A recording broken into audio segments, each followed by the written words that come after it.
ပြပေးသွားမယ် Cinema 4D lesson ကတော့ 3D text ဖြစ်ပါတယ်နော် Cinema 4D မှာ 3D စလုံးတွေကိုဘယ်လိုရေးမလဲဘယ်လိုဖန်တီးမလဲဆိုတဲ့အကြောင်းအရာလေးတွေကိုရှင်းပြပေးသွားမှာဖြစ်ပါတယ်။ Cinema 4D မှာ 3D စလုံးတွေကိုဖန်တီးတာကတော့ဒါအင်မတန်လွယ်ကူရိုးရှင်းတဲ့နည်းလမ်းတစ်ခုရှိပါတယ်။အဲဒါ modus ဖြစ်ပါတယ်။ modus ကလေးနဲ့ပေါ့ဒါပုံမှန်အဖြစ်ကျွန်တော်တို့က Cinema 4D မှာ 3D စလုံးကိုဘယ်လိုဖန်တီးမလဲဆိုတဲ့အကြောင်းအရာကိုပဲကျွန်တော်အရင်ဆုံးပြောပြပေးသွားမှာဖြစ်ပါတယ်။သူ့ကိုဘယ်လို animation လုပ်မလဲဆိုတာတွေနောက်ပိုင်း lesson တွေကြာရင်ထပ်မံပြီးတော့ပြောပြပေးသွားမှာဖြစ်ပါတယ်။ အဲ့တော့ 3D စလုံးလေးတွေကို Cinema 4D မှာဘယ်လိုဖန်တီးမလဲဆိုတာကိုလေ့လာဖို့အတွက်ကျွန်တော်နဲ့အတူတူ Cinema 4D software တွေကိုဝင်ကြည့်ကြရအောင်။ဟော Cinema 4D မှာစာတန်းလေးတွေ 3D စာတန်းလေးတွေရေးမယ်ဆိုရင်အလွယ်ကူဆုံးနည်းလမ်းကတော့ဒီ MoGraph ဆိုတဲ့ထဲက MoText နဲ့ရေးတဲ့နည်းကတော့ဆွဲတဲ့နည်းကတော့လွယ်ဆုံးဖြစ်ပါတယ်။ MoText ကလေးကိုရွေးလိုက်ပြီဆိုတာနဲ့အခုလိုမျိုး 3D text ဆိုတဲ့စလုံးလေးကိုမြင်ရမယ်ပေါ့နော်။ဒီမှာဆိုရင်ကျွန်တော်က MoText ဆိုတဲ့ layer လေးတစ်ခုပေါ်လာတာကိုတွေ့ရလိမ့်မယ်။သူနဲ့ဆိုင်တဲ့အသေးစိတ်အချက်လက်တွေကိုသူအောက်က attribute manager မှာမြင်ရမယ်ပေါ့နော်။ကျွန်တော်အဓိကဒီ attribute သူနဲ့ပတ်သက်တဲ့အသေးစိတ်အချက်လက်တွေကိုဒီမှာပဲကျွန်တော်တို့ဒီ attribute manager မှာပဲပြင်ဆင်ရမှာဖြစ်ပါတယ်။ကိုရချင်တဲ့စာလေးတွေရိုက်ဖို့ဆိုရင်အခုဒီမှာမြင်ရတဲ့ဒီ text ဆိုတဲ့နေရာလေးမှာကိုရချင်တဲ့စာကိုရိုက်ရမှာဖြစ်ပါတယ်။အဲ့တော့ဒီမှာအရင်ဆုံးကျွန်တော်က selection မှတ်လိုက်မယ်မှတ်ပြီးတော့ Gambi ဆိုတဲ့စာလေးပဲရိုက်လိုက်မယ်ပေါ့နော်။ Gambi ဆိုတဲ့စာလေးရိုက်လိုက်မယ်ပြီးသွားရင်ကိုရချင်တဲ့စာရိုက်ပြီးသွားရင်လွတ်တဲ့နေရာမှာတစ်ချက်နှိပ်လိုက်တာနဲ့ဒီမှာပြောင်းသွားပြီပေါ့နော်။အဲ့တော့ကိုယ်မြင်ကွင်းလေးကိုထင်သာမြင်သာဖြစ်အောင်ကျွန်တော်ရွှေ့ပြီးကြည့်ကြည့်ပါ။အခုလိုမျိုးလေးမြင်ရမယ်ပေါ့နော်။ပြီးသွားရင်ကျွန်တော်ဘာလုပ်မလဲဆိုတော့သူ့ကိုဘာလုပ်လို့ရလဲဆိုတော့ depth ဆိုတာလေးရှိတယ်။သူက20 cm ဆိုတာတော့သူက default setting အနေနဲ့ပေးထားတာပေါ့နော် depth ဆိုတာဘာလို့သူ့ရဲ့စလုံးရဲ့ do ပေါ့နော် do ကကျွန်တော်တို့က20 cm ကိုကျွန်တော်ပို့ပြီးထူခြင်းနဲ့ဆိုရင်သူ့ကိုထပ်မြင်လိုက်မယ်ပေါ့နော်ထပ်မြင်လိုက်မယ်ဆိုရင် do ကပို့ပြီးတော့ထူသွားတာကိုကျွန်တော်တွေ့ရလိမ့်မယ်ပေါ့နော်သူကကိုကြိုက်တဲ့လောက်ထားပေါ့နော်ထူမလားပါမလားဆိုတဲ့ပုံမှာမူတည်ပြီးတော့ဒီ demo လေးတွေကိုကိုလိုလို adjust လုပ်လို့ရပါလိမ့်မယ်အောက်က set division ဆိုတာတော့ကျွန်တော်ဒီမှာဒီ polygon လေးတွေကိုထပ်ပြီးတော့ set division ပိုင်းတာဖြစ်ပါတယ်ကိုကတော့1ဆိုတဲ့အတွက်ကြောင့်ဘာမှမမြင်ရဘူးနော်ပြောလို့2လုပ်ရမယ်ဆိုရင်ဒါနှစ်ပိုင်းဖြစ်သွားမယ်သူ့ကိုတင်လိုက်မယ်ဆိုရင် polygon လေးတွေအများကြီးဖြစ်သွားလိမ့်မယ်ပေါ့နော်ဒါကတော့ဘယ်ချိန်မှလိုမလဲဆိုတော့ animation တွေပြုလုပ်တဲ့အချိန်ကြာရင်တော့အကောင့်တွေကလိုမှာနော်ဘယ်လိုလဲဒီသူ့ကို stay အနေနဲ့ပဲထားမယ်ဆိုရင်တော့ဒီ set division တွေကမလိုပါဘူးပေါ့နော်အဲ့တော့နောက်ထပ်သိထားမှာဘာလဲဆိုတော့ဒီ font မျိုးစားပေါ့နော် font မျိုးစားတော့ဒီမှာအဲ့ထဲမှာကိုကြိုက်တဲ့ font ကိုသွားပြီးတော့ယူလို့ရတာပေါ့နော်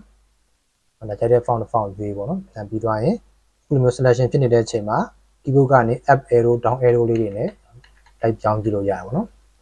ကိုယ့်ရဲ့ set ထဲမှာမြန်မာစာ font ရှိရဆိုတော့မြန်မာစာရိုက်လို့ရတာပေါ့နော်အဲ့ဒီသဘောတရားဖြစ်ပါတယ်ဒီမှာဆိုတော့ကိုကြိုက်တဲ့ font လေးတစ်ခုကိုကျွန်တော်ရွေးလိုက်ပေါ့နော်ဒီ font လေးကျွန်တော်ရွေးကြည့်လိုက်မယ်โอเคဒီလိုပုံစံလေးဖြစ်သွားပါပြီဒီအောက်ကတော့ regular တို့ regular လားပါလားထပ်ပြီးအမျိုးအစားပေါ့နော် bold ရှိမှဆိုရင် bold ပေါ့နော်ဒါသဘောတရားတော့ဒီစာရိုက် option တခြားသော software တွေ option နဲ့လားတဲ့တန်တူပါတယ်နော် left alignment လား middle လား right လားစသဖြင့်အဲ့ဒါလေးရေးပြီးလို့ရပါတော့ဒါကတော့အရင်ကြီးတော့အရေးမကြီးပါဘူးဘာကြောင့်လဲဆိုတော့ကိုယ့်အကိုဒီက access နဲ့ရွှေ့ကျင်တယ်ရွှေ့လို့ရတဲ့အနေအထားဆိုတော့ပေါ့နော်ဒီမှာ height ဆိုတာကဘာလဲဆိုတော့ font ရဲ့အရွယ်အစားပေါ့နော် horizontal spacing ဆိုတာတော့စလုံးတစ်လုံးချင်းစီရဲ့စိတ်ကျဲပေါ့နော်စိတ်ကျဲလေးနဲ့အခုလိုမျိုးလေးကစားလို့ရအောင်နော် adjust လုပ်လို့ရမယ်အောက်ကတော့ vertical spacing vertical spacing ကတော့သူကအဖက်မဖြစ်ဘူးဘာကြောင့်လဲဆိုတော့စာကြောင်းတစ်ကြောင်းပဲရှိလို့အောက်မှာအောက်ဖြစ်ဖြစ်အပေါ်ဖြစ်ဖြစ်နောက်ထပ်စာလုံးတစ်လုံးရှိရင်တော့သူအဲ့နှစ်ခုရဲ့စိတ်ကျဲပေါ့နော်ဒီမှာတကယ်လို့မျိုးဒီမှာထပ်ရေးပြမှာနော်ဒီအောက်မှာ enter လေးနဲ့ခောက်ဆင်းပြီးတော့ studio ပေါ့ဒီကနို့တဲ့နေရာ click ခောက်ပြီးတော့အောက်မှာနောက်ထပ်စာတစ်လုံးထပ်ပေါ်လာပြီပေါ့နော်အဲ့ဒီ vertical spacing လေးကိုကျွန်တော်တို့ကစားလို့ရပါတော့။ဒါလေး minus back ကိုသွားလိုက်မယ်ဆိုရင်သူကကျဲလုံးနေတဲ့အတွက်ကြောင့်မလို့သူနည်းနည်းလေးနှစ်ခုကတ်ချင်တယ်ပေါ့နော်။ဒါလိုမျိုးလေးကတ်လိုက်မယ်။ဒါကတော့ကိုယ့်ကိုအဆင်ပြေသလိုကိုယ့်ကို adjust လုပ်ပေါ့နော်။ဒါသူရဲ့အစိတ်ကျဲ vertical spacing ဘယ်လောက်ချဲမလားစိတ်မလားစသဖြင့်ပေါ့နော်။ကိုယ့်ကိုလိုလို design ဆင်လို့ရတာပေါ့နော်။ဒီ object မှာတော့ဒီကတည်ထားစရာတော့ဒီသဘောတရားပါပဲလို့။ပြီးတော့နောက်ထပ်ဘာတွေတည်ထားတင်သေးလဲဆိုတော့အခုဆိုရင်ဒီစလုံးလေးတွေအနားလေးတွေကတောင်းလေးတွေတောင်းပြက်လေးတွေဖြစ်နေပါတော့အဲ့ဒီကျွန်တော်နားလေးတွေကိုလုံးညင်နေပါတော့နားလေးတွေကို rounded ဖြစ်အောင်လုပ်ချင်တယ်ဆိုရင်တော့ဘာလုပ်ရမလဲဆိုတော့ဒီမှာရှိတဲ့ tab ထဲကိုသွားလိုက်မယ်စာမျက်နှာတွေကိုသွားလိုက်မယ်အဲ့ဒီ cap ထဲမှာပါရှိလဲဆိုတော့ step နဲ့ m နဲ့နေရာမှာကျွန်တော်တို့က Philip cap ဆိုတာလေးကိုသွားထားပေးလိုက်ရအောင်နော်ဒါတော့ခုက step မှာကျွန်တော် Philip cap နော်ပြောင်းလိုက်တဲ့အတွက်ကြောင့်မလို့ဒီမှာ rounded လေးပေါ်လာပြီနော်အနားလေးကခုနလိုမျိုးဒုံးဒီမဟုတ်တော့ဘဲနဲ့နည်းနည်းဆောင်းဆောင်းလေး round လေးဖြစ်သွားပြီပေါ့နော်အဲ့လေးကိုထင်ရှားစေချင်တယ်ဆိုတော့ဒီက review ကနားလေးတစ်ချက်ကြည့်လိုက်ပေါ့နော်ဒါဆိုရင်ဒါ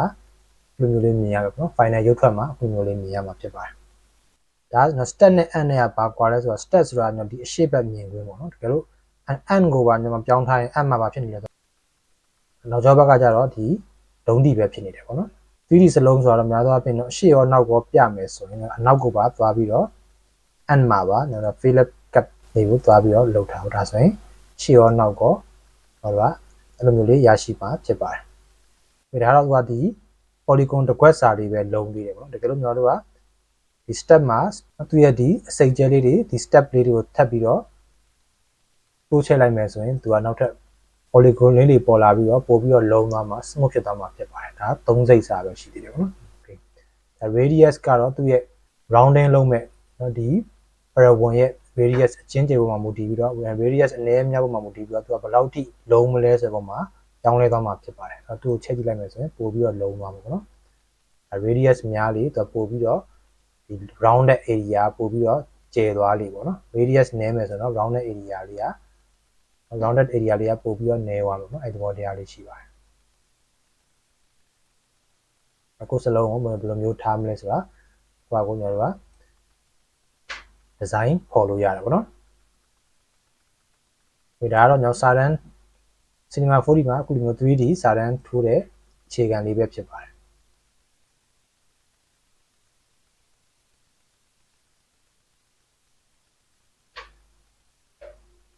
နော်ဒီစာတန်းလေးကိုမှကျွန်တော်တို့က color တွေပါထည့်ခြင်းနေဆိုတော့ဒီမှာ material manager မှာ color လေးတွေထည့်လို့ရတယ်ပေါ့နော်ဥပမာမျိုး color တစ်ခုထည့်မယ်ဆိုရင်ဆိုကြပါတော့နော်ဒါလေးကို double click နှိပ်ပြီးတော့ new material လေးကိုခေါ်လိုက်မယ်ပြီးရင်သူ့ထဲကို double click နဲ့ထပ်ဝင်ပြီးတော့မှနော် color တစ်ခုရွေးလိုက်မယ်ဆိုကြပါတော့နော်အဲ့တဲ့ color ရွေးပါ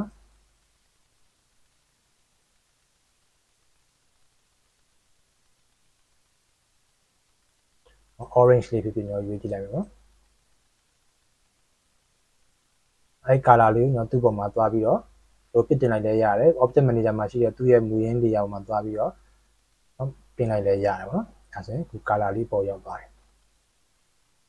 ပြင် preview ကနားလေးတစ်ချက်ကြည့်လိုက်မယ်ဒါဆိုဒီလိုမျိုးလေးရတယ်ပေါ့နော် Okay အခုဆိုရင် 3D စလုံးလေးတွေကို Cinema 4D software ထဲမှာဘယ်လိုမျိုးဖန်တီးရတယ်ဆိုတာကိုအားလုံးနားလည်နိုင်မယ်လို့မျှော်လင့်ပါတယ်ဒီသင်ခန်းစာနဲ့ပတ်သက်ပြီးတော့နားမလည်တာရှိလို့ပဲဖြစ်စေအကြံပြုဆွေးနွေးချင်တာရှိလို့ပဲဖြစ်စေမရှင်းလင်းတာရှိလို့ပဲဖြစ်စေပေါ့နော်ကျွန်တော်ရဲ့ဒီ video အောက်က comment လေးထဲမှာဝင်ရောက်ရေးပေးခဲ့ဖို့လည်းဖိတ်ခေါ်ပါတယ်နောက်ထပ်လာမယ့် lesson လေးတွေကိုဆက်လက်ပြီးလေ့လာဖို့အတွက်ကြည့်ရှုဖို့အတွက်ဆိုရင်ကျွန်တော်ရဲ့ Gambi Studio မြန်မာ YouTube channel လေးကို subscribe လုပ်ရသေးဘူးဆိုရင်လုပ်ပေးခဲ့ဖို့လည်းဖိတ်ခေါ်ချင်ပါတယ်ဒီနေ့ video တော့လောက်နေပဲအဆုံးသတ်လိုက်ပါမယ်နောက်နေ့ video တွေကြာရင်တော့ထပ်မံပြီးတော့ဆုံတွေ့ကြမယ်နော် okay